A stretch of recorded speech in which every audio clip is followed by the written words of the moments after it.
Now, renting a car in Tuscany sounds so romantic, you know, driving your vehicle through the beautiful hills of Tuscany, but you should consider a few things. First off, you should know about the ZTL area, so Zona Traffico Limitato, which is basically an area inside the town or the city that is not accessible by car.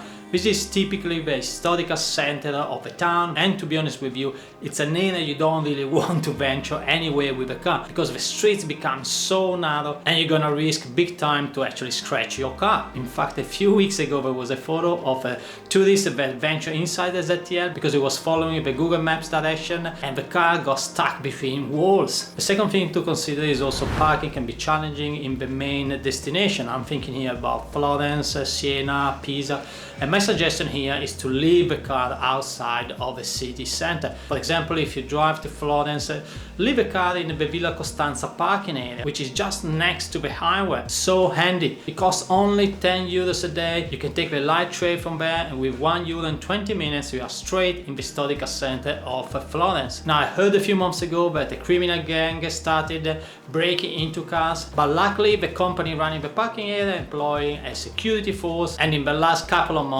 there haven't been any breaking into the cars. Third point, talking again about criminals that may break into your car, and for this reason I always suggest to never leave anything visible inside the car, not even an empty bag. So take always with you the bags and the valuables, of course, and if you have really to leave a bag inside the car, put it into the boot of the car and make sure that nobody can see it from outside. Unfortunately, you need always to be alerted, but this happens mainly in the big cities and not in the countryside of Tuscany. I will talk later actually in the video in the places where you should be more alerted in Tuscany. Another point we should consider when renting a car is that fuel is actually expensive in Italy. Although it's in line with the rest of Europe, it's almost twice the price than in the US or in Australia. Another thing to consider is the price of a highway, which is very expensive, but honestly, if you rent a car for Tuscany, then you should take the secondary road where you're gonna experience one of the best landscapes in the world. And now it's time to jump on the advantages of actually renting a car.